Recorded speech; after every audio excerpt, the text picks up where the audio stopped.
মধু খাওয়ার জন্য। আপনাদের মধু হজম হতে আমরা দিব না। আপনাদের ভাগ্য ভালো, এই 12 তারিখে নির্বাচন, এই 12 তারিখের নির্বাচন যেন কোনোভাবে ভুলণ্ঠিত না হয়, কোনোভাবে যেন প্রশ্নবিদ্ধ না হয়, সেই জন্য আজকে আমরা শান্তিপূর্ণ মানববন্ধনে আমরা সীমাবদ্ধ রয়েছি। যদি এই 12 তারিখে জাতীয় ইলেকশন না হতো, আপনাদের পিঠে চামড়া তুলে ফেলতাম, আমরা বুঝিয়ে দিতাম অন্যায়কারীর বিরুদ্ধে এই জনগণ যদি একবারে জেগে ওঠে, আপনাদের পিঠের ছাল থাকবে না।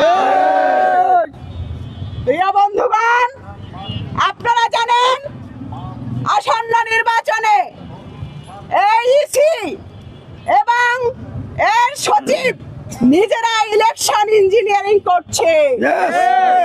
এই 17 বছরের মানুষের ভোট না দেওয়ার যে আকাঙ্ক্ষা, সেটি তারা পূরণ করতে ব্যর্থ হয়েছে। শতভাগ সঠিক। এরা অসাধু অফিসার, এরা অসাধু রাষ্ট্রের কর্মচারী। এই বার্তা তার গ্রামের বাড়ি পৌঁছে যাবে, এয়ারপোর্টে পৌঁছে যাবে, আন্তর্জাতিক অঙ্গনে পৌঁছে দেবে বাংলাদেশ জনগণ পার্টি। আপনারা যদি ভেবে থাকেন আপনারা প্রশাসনের প্রোটেকশন নিয়ে এসি রুমের মধ্যে নিরাপদে আছেন, ভুল ভাবছেন। আপনাদেরকে আমরা হাতে মারবো না, ভাতে মারবো না, আপনাদেরকে মারবো আমরা ইজ্জতে। আপনাদের লুঙ্গি খুলে দেব, আপনাদের চরিত্র উন্মোচন করে দেব। আপনারা দালাল, আপনারা বাটপার, আপনারা প্রতারক। আপনারা প্রতারণা করতে করতে বাংলার জমিনের উপরে দাঁড়িয়ে শহীদদের রক্তের সাথে আপনারা প্রতারণা করেছেন। এত বড় দুঃসাহস, এত বড় কলিজা, আপনারা কাদেরকে নির্বাচনের জন্য ঘুরিয়েছেন? আজকে আমি জানি রিস্ক নিয়েছি, 17 বছর শান্তিতে ঘরে ঘুমাতে পারি নাই, 18টা ডিজিটাল নিরাপত্তা আইনের মামলা খেয়েছি, হারুনের কাছে একাধিকবার আটক হয়েছি, মিন্টু রুটে একাধিকবার ভাত না খেয়ে আমাদেরকে বসিয়ে রেখেছে, আমরা ঠিকমতো ইউনিভার্সিটিতে যেতে পারি নাই, পরিবারের সাথে ঈদ করতে পারি নাই।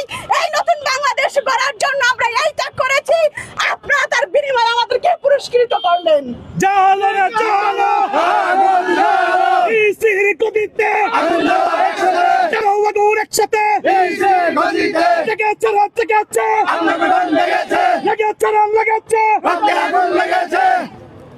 সংগ্রামী বন্ধুগণ, আজকে আমরা এই মানববন্ধনের মাধ্যমে একটা বার্তা দিতে চাই।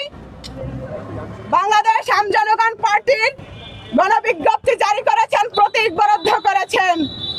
এটি নিয়ে আর আপনারা কালক্ষেপণ করবেন না। 88 দিন আপনারা পার করেছেন, এখন পর্যন্ত কোনো শুরু আপনারা করেননি। আগামী 24 ঘন্টার মধ্যে আপনারা আমাদেরকে সনদ হস্তান্তর করবেন, গেজেট প্রকাশ করবেন। আপনাদের শুভ বুদ্ধি উদয় হোক। জোহরের আজান চলছে, কেউ একজন জবাব দিয়ে দেন। আপনারা যদি সনদ প্রদান না করেন, 12 তারিখ পার হওয়ার পর আমরা সারা বাংলাদেশ থেকে নেতাকর্মীদেরকে ডাক দিব এবং আমরা দুর্বার আন্দোলন গড়ে তুলব। আমরা শুধুমাত্র এই নির্বাচন যেন সুষ্ঠুভাবে হয়, এই দেশের মানুষ যেন তার সত্যিকারী অভিভাবক হয়, একটি রাষ্ট্র কাঠামো উন্নয়নের জন্য দেশের মানুষের স্বার্থে, জনগণের স্বার্থে, সার্বভৌমত্বের রক্ষার্থের স্বার্থে আজকে আমরা সহনীয় মাত্রায় রয়েছি।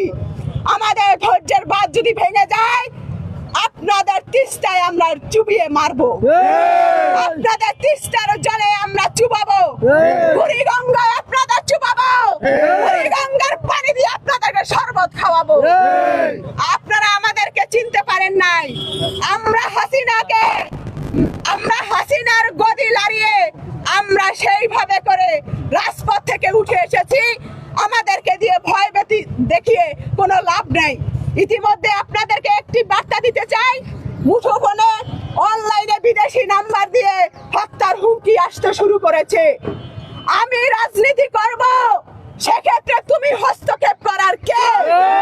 এটি আমার অধিকার, আমি রাজনীতি করব, আমি গণতন্ত্র চর্চা করব, আমার গণতন্ত্র চর্চার জন্য তুমি বাধা এই গদিতে আগুন জ্বালো একসাথে, আগুন একসাথে, বিসির গদিতে ফাতেমা পার কিছু হলে জ্বলবে আগুন ঘরে ঘরে, জ্বলবে আগুন ঘরে ঘরে, ফাতেমা পার কিছু হলে ফাতেমা বাবার ভয় নাই।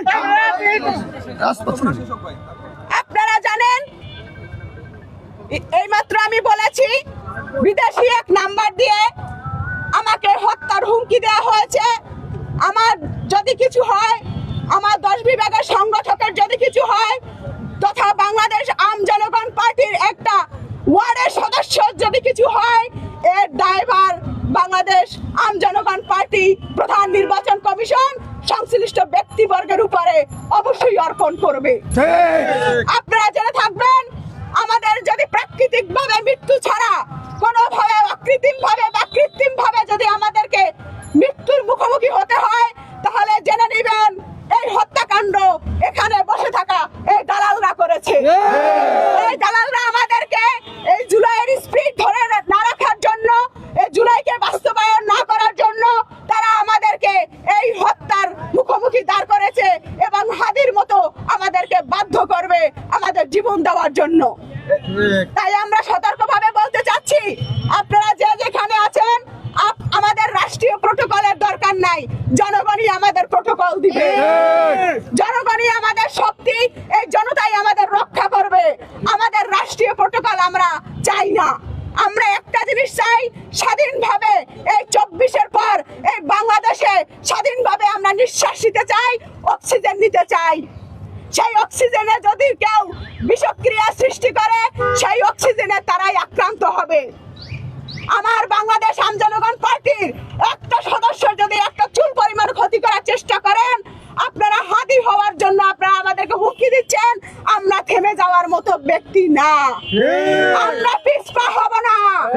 আমাদের শরীরে যতক্ষণ প্রাণ আছে, যতক্ষণ নিঃশ্বাস আছে, লড়াই চলবে।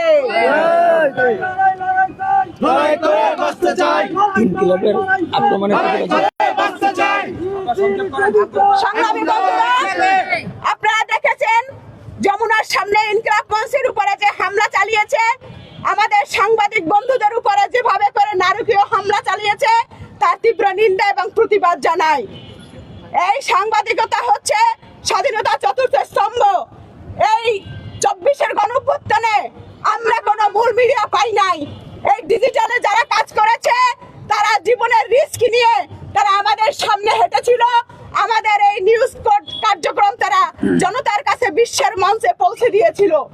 আর মূলধারার মিডিয়া, তারা ম্যাক্সিমাম মিডিয়া তারা দালালি করছিল। তারা আমাদের ভিডিও নিত, বক্তব্য নিত, কিন্তু কখনো প্রকাশ করতো না। এই ডিজিটালে যারা আছে, এই যারা ফেসবুক ইউটিউবার যারা আছে, তারাই সত্যিকারী দেশপ্রেমিক।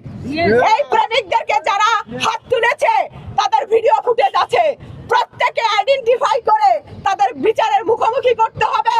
আর ভবিষ্যতে যেন কোনো সাংবাদিকের গায়ে হাত না দেয়, সেই জন্য আমাদের কঠোর থেকে কঠোর আন্দোলন দিতে হবে। এবং এই প্রশাসনের কিভাবে দুঃসাহস হয় একজন সংবাদকর্মীর গায়ে হাত তোলার? এত বড় কলেজে তাদেরকে কে দিয়েছে? আমরা কি মরে গিয়েছি? আমরা এখনো মরি নাই। সাংবাদিক বন্ধুদেরকে অভয় বানিয়ে দিয়ে দিতে চাই, আপনারা যদি রাজপথে কোনো প্রোগ্রাম করেন, সেই প্রোগ্রামে সবার আগে বাংলাদেশ আম জনগণ পার্টি থাকবে। আপনাদের বিচার না হওয়া পর্যন্ত আমরা সকল সংগ্রামে আপনাদের সাথে একাত্মতা প্রকাশ করছি। আমার সকল নেতাকর্মীরা আপনাদের সাথে একত্রে জীবন মরণের লড়াইতে রাজপথে থাকবে। আপনাদেরকে সর্বশেষ একটি কথা বলতে চাই, আমরা আজকে এখানে এসে দাঁড়িয়েছি, এই আপনার দেশবাসীকে জানাতে চাই, এই নির্বাচন কমিশন আমাদেরকে নিবন্ধন না দিয়ে ঘুরাতে 88 দিন পার করার পরও আজকে পর্যন্ত আমরা মানববন্ধনের মতো কর্মসূচি দিতে বাধ্য হয়েছি। শুধুমাত্র সুষ্ঠু ভোট যেন হয়, দেশে একটি নতুন সরকার যেন প্রতিষ্ঠিত হয়, সেই কারণে আমরা এই স্যাক্রিফাইস করলাম। আমাদের জীবনের ভবিষ্যৎ, ক্যারিয়ার সবকিছু বিসর্জন দিয়ে আমরা আজকে আপনাদের জন্য, এই দেশের মানুষের জন্য আমরা এই বৃহত্তম ত্যাগ করেছি। কিন্তু 12 তারিখের মধ্যে যদি নির্বাচন কমিশনের শুভবুদ্ধি না হয়, তাহলে আমরা 12 তারিখের পর আমরা দুর্বার আন্দোলন দিব রাজপথে। আপনারা সকলে ভালো থাকুন, সুস্থ থাকুন। আল্লাহ হাফেজ, সকলকে ধন্যবাদ।